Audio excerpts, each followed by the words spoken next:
Dear children, I welcome you to watch this class. Today, I am going to discuss a beautiful poem, The Solitary Reaper, written by William Wordsworth. Student, you have already experienced beautiful things that the scenic view of picturesque sight that pleases your eyes, the haunting melody of a cuckoo that soothes our soul, the soulful song of a girl that strikes in your heart. All things are beautiful.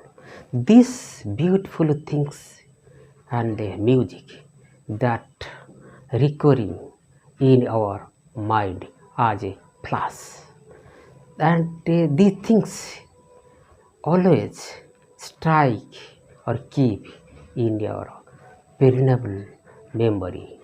These beautiful things cannot be forget. And if we forget it, and it will recurrently comes as a plus in your mind. ପିଲାମାନେ ଜାଣିଛ, ସୁନ୍ଦର ତୃପ୍ତିର ଅବସାଦ ନାହିଁ, ଯେତେ ଦେଖୁଥିଲେ ନୂଆ ଲାଗୁଥାଏ. A things of beauty is a joy forever. This is the quotation or quotes of famous poet William Wordsworth. The poet born in England, and he is a nature poet. He worshipped the nature.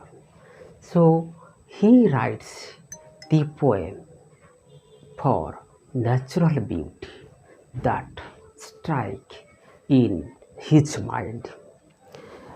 He rightly said that poetry is spontaneous overflow of powerful feeling, and that powerful feeling will come in tranquility, or in sense of tranquility in the lonely place.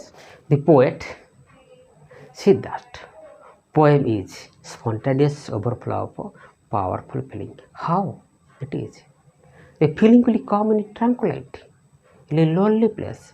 When you are calm and safe, your mind, you are not disturbed, automatically these feelings will come, and the feelings will overflow as a poem or poet.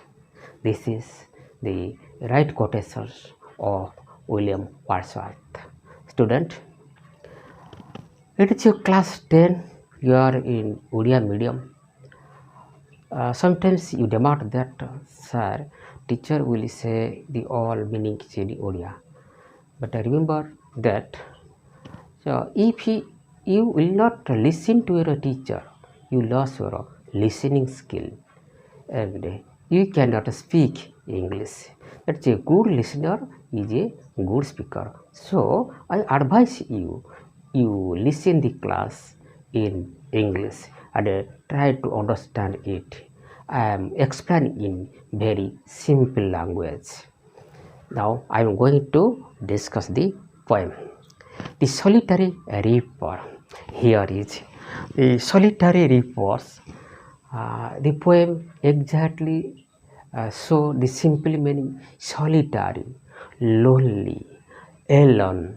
Reaper means the harvesters, those who reap his corn, binding, cutting, and storing. That's the reaper. That's the a solitary reaper. That's it. And clearly understand the meaning of the poem's title. Here is: behold her single in the field, one solitary highland lass, reaping and singing by herself, stop here or gently pass. You see, the poem comprises 1, 2, 3, 4, 5, 6, 7, 8 stanzas. Actually, this stanza is primarily written in 8 line, that's 4 stanzas. But it is separated 1, 2, 3, 4, 5, 6, 7, 8 stanzas. So each stanza give a specific meaning. Keep your attention and try to understand. I am going to explain every stanza line by line, and I say in very simple language. It will be very easy for you to understand. You see, behold her in the field. Behold, look, see. And here, her in single field. Who is her? A Scottish girl. A Scottish lonely girl. Her single in the field. She is single. She is alone in the field. What is she doing? Here is one solitary highland lass. There, the solitary highland lass. Solitary, lonely, no one is there, and no companion of her.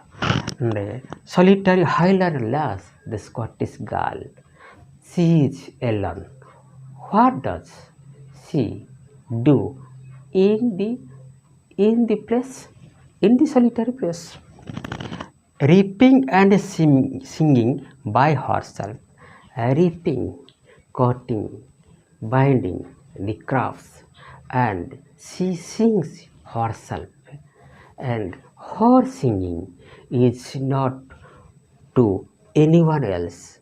She sings herself from his own mind. Stop here or a gentle pass. When the poet passes by the side, he hears the song. The song is very, very pleasant, and the poet never heard the song anywhere, and the poet stopped there and listened her song. And he tried to understand what the little girl or the highland lass sings. The stop here or gentle pass. The poet says other people that is stop here to hear the girls singing, or gentle pass without disturbing the girl with gentle pass. Then he also asks himself, I stop here or gentle pass? The singing is very beautiful and a pleasant singing.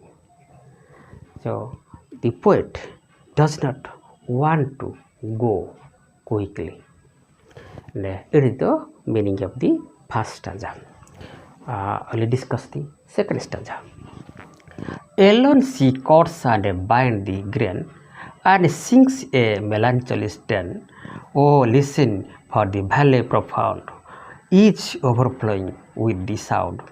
Alone she cuts and binds the grain. And she has no companion. She alone cuts and binds the grains. And remember that when you are free or you are involving any work, automatically singing or song come from your voice. And you see this experience you have. Also, the same type of experience the girls create. And she sings a melancholy strain. So melancholy strain means sad song. She sings a sad song. So why? So is she sad? And why she sings the sad song? No, song. Any type of song is heart touching. It may be pleasant or in a sad song. Here she sings a melancholy strain, means sad song from his heart, from his soul. Here, oh listen for the valley profound. Oh listen, the poet says to others all is seen for the valley profound. Valley means the whole valley. The song comes from deeply from the valley. Very deeply the song comes and echoes. It is full the valley. Here is overflowing with sound. The sound of the song overflowing in the valley, and anybody is there. It is easy for them to hear the song. Only discuss the next stanza number 3. No nightingale did ever chant more welcome notes to weary bands of travelers in some shady hunt among Arabian sands. No nightingale did ever chant. The poet takes two birds, nightingale and cuckoo. She comprises the two birds singing. Nightingale singing is very sweet. Cuckoo singing is very sweet. He compared the songs with the little girls singing. Here, the more welcome notes to weary bands. More welcome notes to weary bands, very tired travelers. And it is the more welcome note to weary bands of traveler in some shady haunts. Those travelers who passing at the shady haunts means desert area or in sandy area, they want rest. If there is any oasis or there is any shady place, the traveler takes rest and they hear the singing of the travelers in some shady hunt, a place visited frequently in oasis or in desert, that among the Arabian sand. In Arabian country, there is a great desert. The desert is full of sand. So, traveler wants shady place or they want to take rest as oasis. If they hear this type of a song, they feel very pleasure to hear the song. Then next stanza, a voice so thrilling never was heard in springtime from the cocoa bird. This voice is very thrilling, very pleasant, and very elated that never seen in his life. The voice so thrilling never was heard. It was not heard before because it's a very thrilling song, very pleasant song. It elated poet's heart and mind. In springtime from the cocoa birds, he compared the girls singing with the cocoa birds singing. The cocoa sings in a beautiful way. He compares the her singing with the cocoa birds singing. The poet gave his imagery that a cocoa singing is very sweet. Also, the girl singing sweeter than the cocoa singing. And breaking the silence of the seas, and her singing breaking the silence and overflowing in the seas. You see, it is Scotland is the island, and by the all sides of the island there is a sea, that is no land, and her singing echoes or overflowing or spreading in the seas. If anyone in the sea, they or he can hear the singing of the gull. Among the farthest orbits, means there are so many islands in Scotland. The singing or the melody of the gull will cross the islands, nearby islands. Actually, the poet said the gull is singing in a high pitch or in a high sound. No, her pleasant singing overflowing the seas and the islands. The poet rightly says that the pleasant singing of the gull. The gull singing is not in high pitch or high sound. It is pleasant singing. It is your the next stanza we will discuss. It is stanza 4 has been finished. We will discuss the stanza 5. Here is, will no one tell me what she sings? Perhaps the plenty numbers flow. Here, will no one tell me what she sings? Perhaps the plenty numbers flow for old, unhappy, far off things and battles long ago. Only no one says, tell me what she sings. The poet says, no one will tell him what she sings. Actually, there are no man, or it is a lonely place. Only poet was there, and whom the poet asks, no one will tell what she sings. Actually, her singing cannot be understood. The poet cannot understand her singing. Here the perhaps the plenty numbers flow. The poet thinks and imagine that it is a sad song because the music or a melody comes from the girl, shows her sadness. See, plenty numbers flow. It's a more sad song, and sad feeling comes from her. Here is for old, unhappy, far off things. The song is not new. It is old, unhappy, and far off things.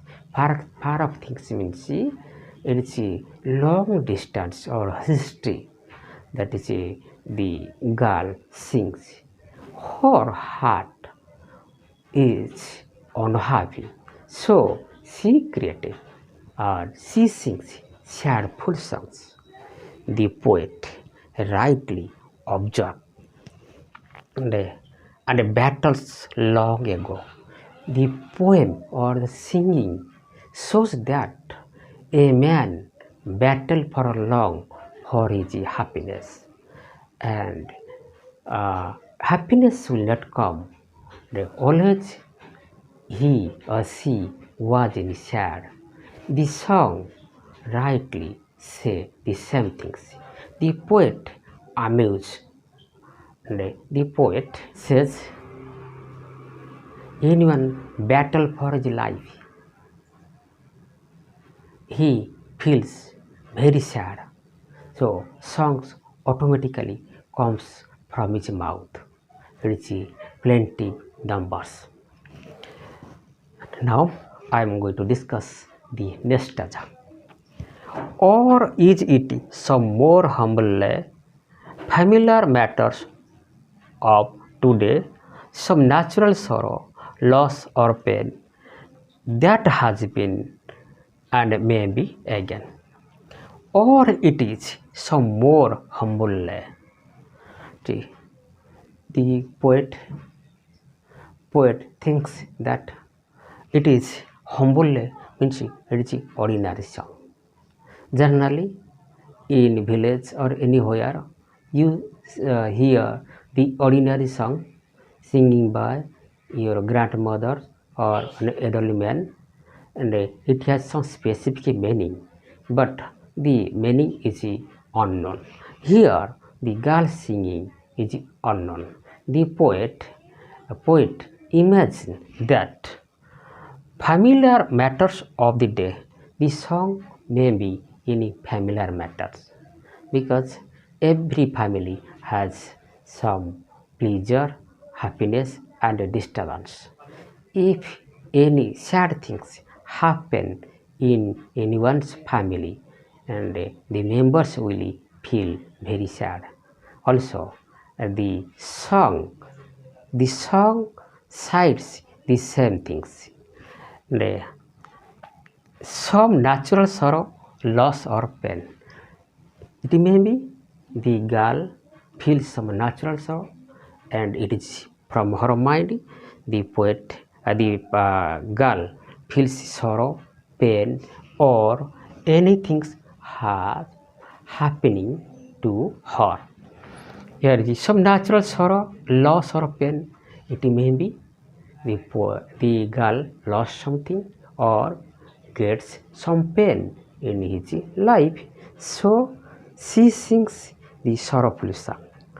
Only the poet imagine it that has been and maybe again, that has been and maybe again, these sorrow things or pain things maybe happen again, and she sings it again and again, and the same melody created by her. They will discuss the next stanza. Whatever the themes and the maiden song, as if her song would have no ending, I saw her singing at her works and over the sickle bedding. What of the themes, the maiden song? And what are the themes or meaning of the song? The poet cannot understand. As if here her song could have no ending. She continues her singing. That is no ending, no last. And she feels what she feels. She sings. And I saw her singing at her work. I, the poet, sees and her and the girl was singing and cutting and reaping, and she does not give her attention to anybody else, who is there or not. And over the sickle bending, like a sickle, an instrument that is used for cutting crops, the sickle is bending. Also, the girl is bending as like the sickle, as sickle bending. And over the sickle bending, it's sickle is bending and girl is cutting the crops as like a bending posture. That's it. Okay. And it's a last stanza. Listen it. I listened motionless and still, and as I mounted up the hill, the music in my heart I bore long after it was heard no more. I listened. The poet listened the song because he is worshipper of nature, lover of nature. Girl singing is a part of the nature. It attracts to the poet. The poet stand there and listen the girls singing. I listen and motionless and still. The poet was standing still without motion, and he hears the singing, the pleasant singing of the girl.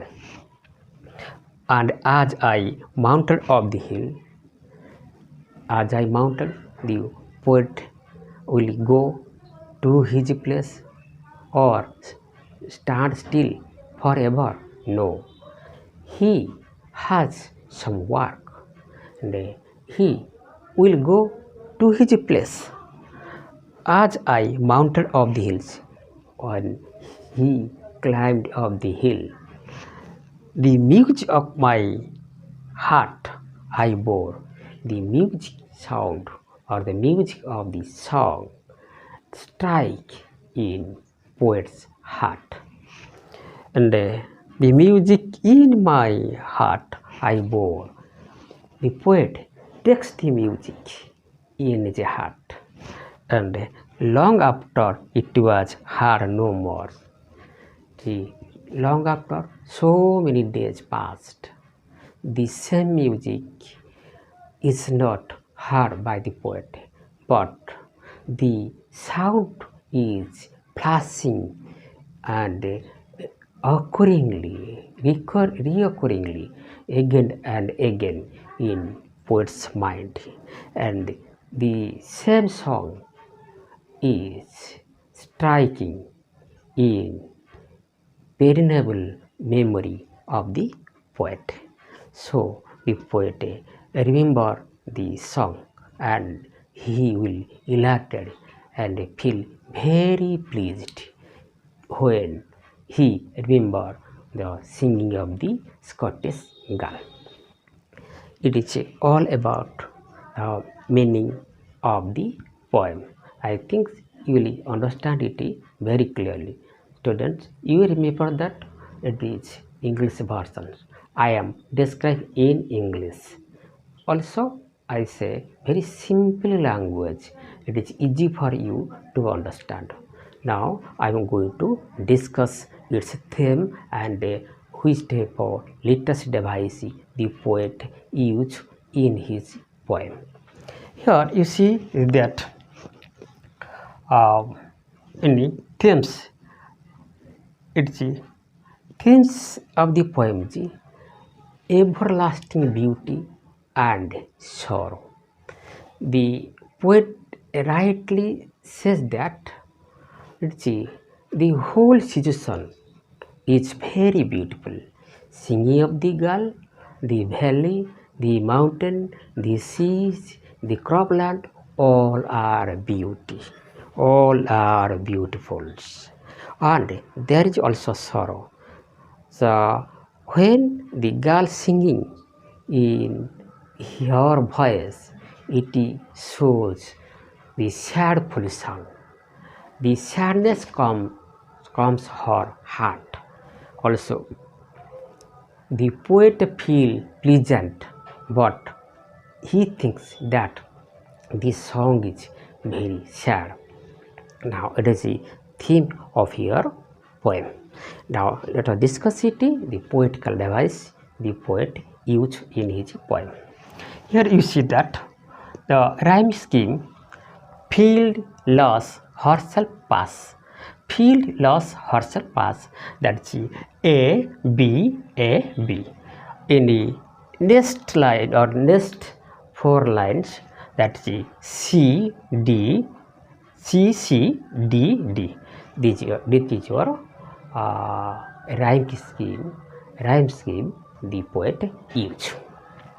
Then other poetical device the poet used, you see that here the asanas, the repeated sound, the repeated of vowel sound in same line.